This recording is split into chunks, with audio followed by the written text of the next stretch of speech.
दोस्तों, अगर आप बगैर पढ़े फरफर इंग्लिश बोलना चाहते हैं और रट्टेबाजी से हमेशा के लिए जान छुड़वाना चाहते हैं तो आप मेरे साथ ये फरफर इंग्लिश स्पीकिंग कोर्स लाजमी कर लें। इस कोर्स में मैं आपको किसी भी तरह के रूल्स की तरफ लेकर नहीं जाऊंगा, बल्कि मैं आपके लिए इंग्लिश बोल चाल को बहुत ही ज़्यादा आसान बनाऊंगा। तो दोस्तों, अगर आपकी तालीम बिल्कुल भी नहीं है और आपकी ख्वाहिश है कि आप बाकी स्टूडेंट्स की तरह, अपने फ्रेंड्स की तरह फरफर इंग्लिश बोलना सीखें और बगैर टेंसेस या ग्रामर के, तो आपने ये वाला कोर्स मेरे साथ लाजमी कर लेना है। दोस्तों, इस कोर्स की एक क्लास हम ऑलरेडी अपने चैनल पर अपलोड कर चुके हैं, जिसका लिंक आपको वीडियो के नीचे डिस्क्रिप्शन में बआसानी मिल जाएगा।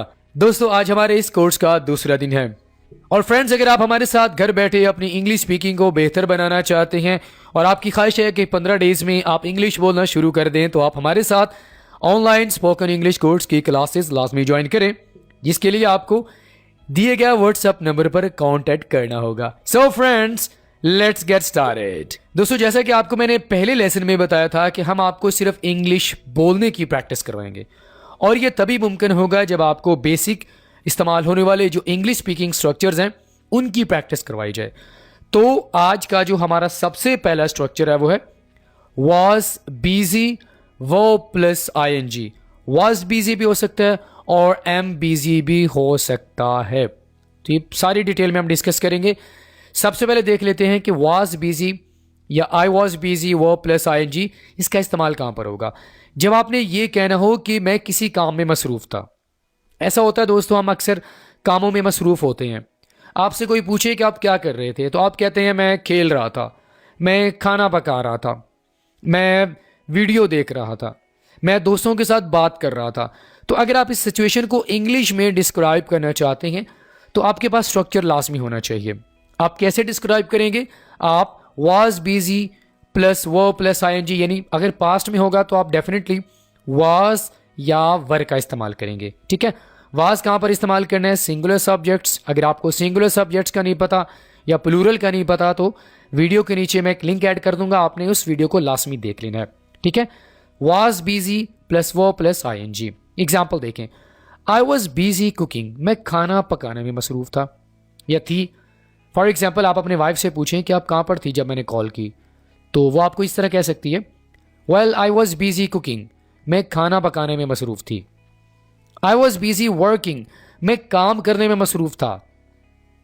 शी वॉज बिजी राइटिंग, वो लिखने में मसरूफ़ थी। ही वॉज बिजी टीचिंग, वो पढ़ाने में मसरूफ़ था। अब यहां पर देखें दोस्तों, हमने वाज का इस्तेमाल किया है क्योंकि वाज का इस्तेमाल हम किसके साथ करते हैं? सिंगुलर सब्जेक्ट्स के साथ करते हैं। ठीक है, तो जब आप मसरूफ थे किसी काम को करने में, कोई काम जारी था, आपको मेरी बात समझ आ रही है? माजी में कोई काम जारी था जिसको आप करने में मसरूफ थे। तो अगर आपसे कोई पूछे प्रेजेंट टाइम में, तो आपने बताना है कि I was busy playing cricket, मैं क्रिकेट खेलने में मसरूफ था। She was busy studying a story, वो कहानी पढ़ने में मसरूफ़ थी। He was busy reading a story. तो जिस काम में आप मसरूफ़ हैं, या ही शी और आई का इस्तेमाल करना है ना हमने, तो आप इन तीनों सब्जेक्ट्स का इस्तेमाल करके आप इस तरह की सिचुएशन के बारे में बात कर सकते हैं। क्लियर हो गया? ओके। अब अगर आप नेगेटिव सेंटेंसेस बनाना चाहते हैं तो इसका क्या तरीका होगा? आसान सा तरीका है कि आपने नॉट का इस्तेमाल कर देना। Simple, I was busy cooking, तो सिंपल सा तरीका यह है कि आपने बिजी और वाज के दरमियान में आपने नॉट का इस्तेमाल कर देना है। बात मेरी समझ आ रही है? क्या बोलेंगे? I was not busy cooking, I was not busy cooking, यानी हेल्पिंग वर्ब के बाद आपने नॉट का इस्तेमाल कर देना है। तो ये आपके पास नेगेटिव सेंटेंस बन जाएगा, मैं खाना पकाने में मसरूफ नहीं थी। क्लियर हो गया? आगे देखिए, I was not busy working, मैं काम करने में मसरूफ नहीं था। आई वॉज नॉट, ठीक है। She was not busy writing, वो लिखने में मसरूफ नहीं थी। ही वॉज नॉट बिजी टीचिंग, अब यहां पर आगे जो बात करना चाहते हैं आप कर लें। He was not busy teaching English, वो इंग्लिश पढ़ाने में मसरूफ नहीं था। She was not busy writing a letter, वो लिखने में मसरूफ नहीं थी। तो अगर आप नेगेटिव सेंटेंस बनाना चाहते हैं तो इसका सिंपल सा जो तरीका है कि आपने हेल्पिंग वर्ब जो आपके पास होगा वॉज, इसके बाद आपने नॉट का इस्तेमाल करना है, तो आपके पास ये नेगेटिव सेंटेंस बन जाएगा। ओके, अब जरा हम ये देख लेते हैं कि अगर हम इसी स्ट्रक्चर का इस्तेमाल करके अगर हम सवाल करना चाहते हैं तो हम सवाल कैसे कर सकते हैं। याद रखिएगा दोस्तों, आगे भी आपको बहुत सारे स्ट्रक्चर्स की प्रैक्टिस करवानी है। तो अभी आपको मैं बता दूं कि अगर आप सवाल या फिक्रा बनाना चाहते हैं तो आपने हेल्पिंग वर्ब शुरू में लेके, यानी आपने हेल्पिंग वर्ब शुरू में यूज करना है, ठीक है। तो यहां पर हमारे पास क्या है, वाज है, वाज है ना, was I busy plus verb plus ING, was she was busy, was he was busy, जो भी है, ठीक है। ये देखिए, वाज आई बिजी कुकिंग, क्या मैं खाना पकाने में मसरूफ थी। Was she busy working in the kitchen, क्या वो किचन में काम करने में मसरूफ थी या in the office. Was she busy writing, क्या वो लिखने में मसरूफ थी। वर दे बिजी टीचिंग, अब यहां पर वर का इस्तेमाल हो गया सिर्फ आपको समझाने के लिए, मजीद आगे भी जो है आपको मैं सेंटेंसेस वगैरह दूंगा, ठीक है। वर का इस्तेमाल भी आप कर सकते हैं। वर दे बिजी टीचिंग, क्या वो पढ़ाने में मसरूफ थे। पॉजिटिव, नेगेटिव और तमाम जो फिक्रात है उनका आपको मैंने इस्तेमाल बता दिया। आई होप कि आप अच्छे से समझ गए होंगे, ठीक है। आई होप दोस्तों आपको ये तो समझ आ गया होगा कि किस तरह हम पॉजिटिव, नेगेटिव और सवालिया फिक्रात बना सकते हैं, और ख़ासकर आपने इस स्ट्रक्चर को अपनी डेली रूटीन में यूज़ कैसे करना है। अच्छा दोस्तों, याद रखिएगा, ज़रूरी नहीं है कि आप इस स्ट्रक्चर का इस्तेमाल सिर्फ पास्ट में करें, आप प्रेजेंट टाइम में भी कर सकते हैं। उसके लिए आपने क्या करना है, आपने कहना है आई एम बिजी, ठीक है। अगर आप अपने बारे में बात कर रहे हैं तो डेफिनेटली आप एम का इस्तेमाल करेंगे, हेल्पिंग वर्ब आप चेंज करते जाएं। आई एम बिजी कुकिंग, मैं खाना पकाने में मसरूफ़ हूँ। अच्छा, अगर आप थर्ड पर्सन के बारे में बात करना चाहते हैं, ही शी का इस्तेमाल करना चाहते हैं, तो आप इस का इस्तेमाल करेंगे। She is busy cooking, he is busy cooking, इस तरह बोलेंगे, ठीक है। अगर है दो या दो से ज़्यादा हैं तो आप आर का इस्तेमाल करेंगे। They are busy cooking, we are busy travelling, ठीक है, और यू आर बिजी स्टडिंग। तो आप प्रेजेंट टाइम में भी इसका इस्तेमाल कर सकते हैं, ठीक है। और यहां पर कुछ मिले जुले फिक्रात हैं। दे वर बिजी ट्रैवलिंग, वर का इस्तेमाल यहां पर हम कर रहे हैं ना, दे वर बिजी ट्रैवलिंग, वाज का इस्तेमाल भी हो सकता है और वर का भी। They were busy travelling. We were busy writing a letter, हम खत लिखने में मसरूफ थे। You were busy collecting the papers, और तुम पेपर्स वगैरह जमा करने में मसरूफ थे। They were busy helping poor. तो दोस्तों आपको समझ आ गया कि किस तरह हमने इसका इस्तेमाल करना है, ठीक है। Was busy, am busy, is busy यानी she is busy, he is busy, they are busy, present past आप दोनों में इसका इस्तेमाल कर सकते हैं। आगे बढ़ते हैं। व्हाट इफ, इसका इस्तेमाल भी हम उर्दू में बहुत ज़्यादा कर रहे होते हैं, लेकिन इंग्लिश में आप कौन सा स्ट्रक्चर इस्तेमाल करेंगे, अब जरा इसको अंडरस्टैंड कर लेते हैं। जब आपने ये कहना हो कि अगर ऐसा हुआ तो क्या होगा, अब आपके माइंड में बहुत सारे सेंटेंसेस आ रहे होंगे कि इस तरह की बातें तो हम कर रहे होते हैं कि जब हम ये कहना चाहते हैं कि अगर ऐसा हो गया तो फिर क्या होगा, मतलब आप कंडीशंस लगा रहे होते हैं, आप ये पूछ रहे होते हैं कि भाई अगर मैंने ये काम कर दिया तो इसका नतीजा क्या होगा। तो या तो आप कोई फर्जी सिचुएशन के बारे में बात कर रहे होंगे, कोई सजेशन देना चाहते हैं, या मेनली जो इसका मैं आपको यूज़ बता रहा हूँ कि अगर आप कोई नतीजा पूछना चाहते हैं किसी भी काम का। फॉर एग्जांपल अगर मैं ये कहूँ कि अगर मैं वीडियो लेसन ना देखूँ तो, अब यहाँ पर मैं नतीजा एक्सपेक्ट कर रहा होता हूँ कि इसका नतीजा क्या होगा। तो इस सिचुएशन में आपने इसको अपने माइंड में रखना है, ठीक है। जब आपने ये कहना हो कि अगर ऐसा हुआ तो क्या होगा, इसका जो स्ट्रक्चर है वो क्या होगा, व्हाट इफ, उसके साथ आपने सब्जेक्ट, वर्ब और प्रेजेंट में आप इस्तेमाल कर सकते हैं, पास्ट में, और आप तमाम जो टेंसेज हैं उनमें आप इसको इस्तेमाल कर सकते हैं। अभी प्रेजेंट में देख लेते हैं। What if I get late, अगर मुझे देर हो गई तो। अब यहां पर लेट्स सपोज कि आप कहीं काम करते हैं, तो आप उनसे पूछना चाहते हैं कि या अपने दोस्तों से पूछना चाहते हैं कि अगर मुझे देर हो गई तो क्या होगा। अब यहां पर आप नतीजा एक्सपेक्ट कर रहे हैं, किसका नतीजा क्या होगा। और देखें, what if she sees me, अगर उसने मुझे देख लिया तो। What if she sees me. What if I go there, अगर मैं वहां चला गया तो। आपको कोई मना कर रहा है कि आपने नहीं जाना, लेकिन आप फिर भी चले जाते हैं। What if I go there, for example अगर आप अपने दोस्तों को ये बताएं कि मैंने वहां पर जाना है, तो आपके दोस्त आपको मना कर रहे हैं, तो आप उनसे ये कहते हैं what if I go there, अगर मैं वहां चला गया तो। What if I go there. What if you don't come, अगर तुम नहीं आए तो। What if you don't come.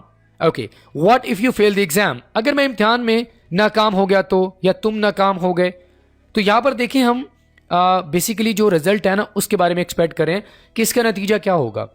अगर उसने मुझे देख लिया, अगर मैंने खेल लिया, अगर मैं इम्तिहान में नाकाम हो गया तो ऐसी सिचुएशंस में हम व्हाट इफ़ का इस्तेमाल करेंगे।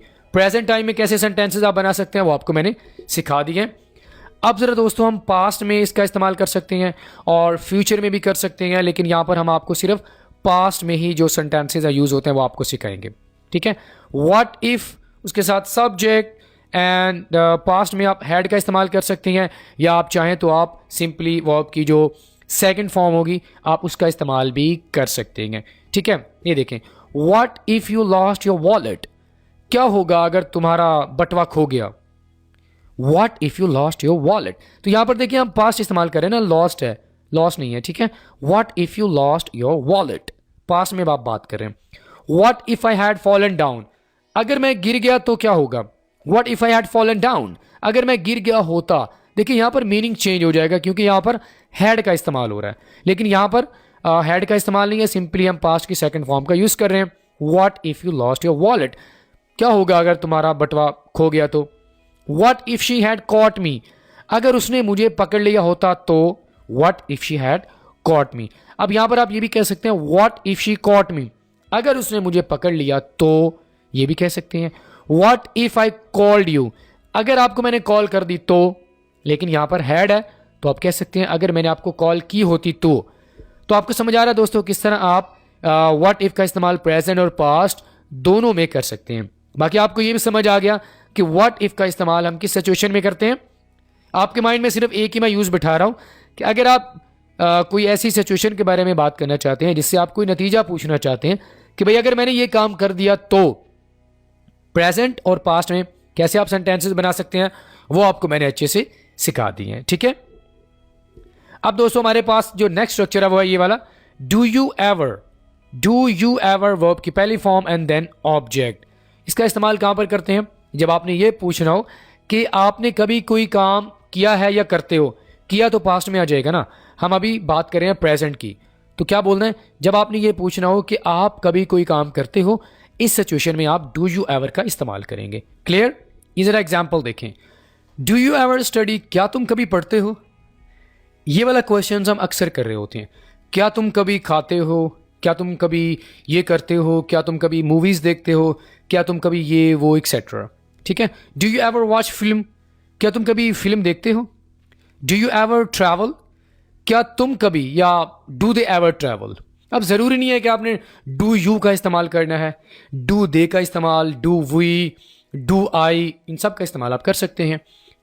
डू दे एवर ट्रैवल, क्या वो कभी सफर करते हैं। Do you ever listen to music, अब ये वाला क्वेश्चन हम अक्सर कर रहे होते हैं, क्या तुम कभी गाने सुनते हो। Do you ever recite to the holy Quran, क्या आप कभी कुरान पाक की तिलावत करते हैं। तो इस तरह के क्वेश्चंस हम अक्सर कर रहे होते हैं, ठीक है। तो डू यू एवर का इस्तेमाल कहाँ पर होगा, एक ऐसी सिचुएशंस में जहाँ पर आप किसी आगे वाले से ये पूछना चाहते हैं क्या तुम कभी, क्या वो कभी, ठीक है, क्या मैं कभी। इस तरह के जब हम क्वेश्चंस कर रहे होते हैं तो इसके लिए हम डू यू एवर का इस्तेमाल करेंगे। अब ये सिर्फ डू यू एवर नहीं है, do I ever, do they ever, do we ever, इस तरह हम तमाम जो सब्जेक्ट्स हैं उनके साथ हम इसका इस्तेमाल कर सकते हैं। तो फ्रेंड्स आपको समझ आ गया डू यू एवर का इस्तेमाल कहाँ पर करना है। क्लियर, ओके दोस्तों, अगर आप यही बात माजी में करना चाहते हैं तो उसका सिंपल सा तरीका होगा कि आपने डू की जगह पर आपने डिड का इस्तेमाल करना है, ठीक है। सिंपली सिर्फ आपने डिड का इस्तेमाल करना है, लेकिन यहां पर हमने वर्ब की पहली फॉर्म का इस्तेमाल करना है। क्यों, क्योंकि डिड हमारे पास ऑलरेडी पास्ट है, तो हम इसके साथ वर्ब की सेकंड फॉर्म यूज़ नहीं करेंगे। जब आपने ये पूछना हो कि आप कभी कोई काम करते थे, बात समझ आ रही है। जब आपने ये पूछना हो कि क्या कभी तुम ये काम करते थे, तो आपने डिड का इस्तेमाल करना है। भाई डिड यू एवर स्टडी, क्या तुमने कभी पढ़ा। Did you ever watch film, क्या तुमने कभी फिल्म देखी। डिड यू एवर ट्रैवल, क्या तुमने कभी सफ़र किया। Did you ever listen to the music, क्या तुमने कभी गाने सुने। Did you ever listen to the music. अब देखें वही बात है, अब यहां पर आप do you ever listen to the music, क्या तुम कभी गाने सुनते हो, ये प्रेजेंट हो जाएगा। डू यू एवर ट्रैवल, क्या तुम कभी सफ़र करते हो, प्रेजेंट है, ठीक है। तो यही बात अगर मैं माजी में करना चाहता हूं तो मैं डिड लगा दूंगा, ठीक है। तो फ्रेंड्स आपको अच्छे से समझ आ गया डू यू एवर का इस्तेमाल कहां पर करना है और डिड यू एवर। अब ये ज़रूरी नहीं है कि आपने डिड यू का इस्तेमाल करना है, आप डिड आई का कह सकते हैं, did I travel, did I ever travel, did they ever, did we ever, did she ever, आप तमाम सब्जेक्ट्स के साथ इसका इस्तेमाल कर सकते हैं। दोस्तों लास्ट में हमारे पास है हाउ कम, और इसके साथ आपने सब्जेक्ट लगाना है और आगे आप जो भी बात करना चाहते हैं वो आप कर सकते हैं। जब आपने ये पूछना हो कि कोई काम क्यों हुआ या कैसे हुआ, यानी सिंपल वे में आप रीजन पूछना चाहते हैं, वाई, कि कोई काम क्यों हुआ, उसके लिए आप हाउ कम का इस्तेमाल करेंगे। ठीक है, ये देखें, how come plus subject, verb यानी मेन फॉर्म, और उसके बाद आप ऑब्जेक्ट का इस्तेमाल करेंगे। बात समझ आ रही है? अब ये देखें, how come you are here, तुम यहां क्यों आए हो, तुम यहां क्यों आए, इसका मतलब क्या हुआ, वाई आर यू हियर, तुम यहां क्यों आए हो। How come you are sad, तुम उदास क्यों हो। बेसिकली आप क्या पूछना चाह रहे हैं कि वाई आर यू सैड। लेकिन अगर आप इस बात को थोड़ा एडवांस लेवल में कहना चाहते हैं, कोई अच्छा सा आप एक्सप्रेशन यूज करना चाहते हैं, तो आप हाउ कम का इस्तेमाल करेंगे। How come you are late, आपको देर कैसे हो गई। How come you are crying, अब आप सिर्फ प्रेजेंट टाइम में यानी प्रेजेंट इंडेफिनिट टेंस में इस्तेमाल नहीं करेंगे। आप अगर यही बात प्रेजेंट कॉन्टिन्यूस यानी कोई काम जारी हो, तो आप इस सिचुएशन में इसका इस्तेमाल करना चाहते हैं तो आप कर सकते हैं। How come you are crying, अरे तुम रो क्यों रहे हो। तो हाउ कम का इस्तेमाल कहां पर करेंगे, जब आपने ये पूछना हो कि कोई काम कैसे हुआ, कोई काम क्यों हुआ, और कोई काम क्यों हो रहा है। आप तमाम टेंसेस में इसका यूज कर सकते हैं, लेकिन मैं आपके लिए इसको बिल्कुल आसान बनाऊंगा। ठीक है, यहां तक बात क्लियर होगी है। ओके दोस्तों, अगर आप माजी में ये बात करना चाहते हैं तो उसके लिए आपने क्या करना है, हाउ कम प्लस सब्जेक्ट। अच्छा, ये सिर्फ माजी में नहीं है, आप तमाम टेंसेस में इसका इस्तेमाल कर सकते हैं। ठीक है, तो सबसे पहले हम ये देखते हैं कि इसका इस्तेमाल कहां पर होगा, जब ये पूछना हो कि कोई काम कैसे हुआ था, कैसे होगा, क्यों होगा, तो ऐसी सिचुएशन में भी हम इसका इस्तेमाल कर सकते हैं। सबसे पहले अगर हम माजी में बात करें तो यहां पर माजी में देखें, how come you were here, तुम यहां क्यों आए थे। How come you were here, simply for example आपका दोस्त अचानक से आ गया तो आप एक्सपेक्ट नहीं कर रहे थे, तो आप कह सकते हैं how come you were here, तुम यहां क्यों आए थे। How come, okay, how come he will join so let, वो देर से क्यों आएगा। यहां पर आप फ्यूचर का इस्तेमाल कर रहे हैं, how come he will join so let. How come you were sleeping during the lecture, अब यहां पर पास्ट कॉन्टिन्यूस टेंस का इस्तेमाल हो रहा है, how come you were sleeping during the lecture, तुम लेक्चर में सो क्यों रहे थे। बात समझ आ रही है। How come you miss the class, अब यहां पर क्या है, पास्ट इंडेफिनिट टेंस है, तुमने कॉल क्यों नहीं उठाई। How come you miss the class. तो फ्रेंड्स, इसका इस्तेमाल आप तमाम टेंसेस में कर सकते हैं। इजी सी एग्जांपल्स आपको मैंने प्रोवाइड किए हैं। आई होप आप अच्छे से समझ चुके होंगे कि प्रेजेंट, पास्ट, फ्यूचर में आप कैसे हाउ कम का इस्तेमाल कर सकते हैं और किस सिचुएशन में आप इसको इस्तेमाल कर सकते हैं। ये सबसे इंपॉर्टेंट चीज़ है जो आपने अपने माइंड में रखनी है। कोई काम कैसे हुआ, कैसे हो रहा है, कैसे होगा या कैसे हुआ, तो उसके लिए आप इसका इस्तेमाल करेंगे। अब दोस्तों, चूंकि आप हमारे लेसन को अच्छे से देख चुके हैं, तो अब आपने क्या करना है, आपके सामने ये चारों स्ट्रक्चर्स हैं। आपने इन चारों स्ट्रक्चर को यूज़ करके कम से कम 3-3 जुमले लाजमी बनाने हैं। लाजमी बनाने के बाद आपने कहाँ पे सेंड करने हैं, नीचे कमेंट बॉक्स में सेंड कर सकते हैं। अगर आप चाहते हैं कि हम आपकी प्रैक्टिसेस को अच्छे से चेक करें, तो दिए गए व्हाट्सएप नंबर पर अपनी प्रैक्टिसेस सेंड करें अपने नाम के साथ। हम आपकी प्रैक्टिस को चेक करेंगे और आपको फीडबैक भी देंगे। इसी के साथ ही दोस्तों, आज का हमारा सबक नंबर 2 यहीं पे मुकम्मल हुआ। Friends, I will see you in the next video lesson. Till then, अल्लाह हाफिज।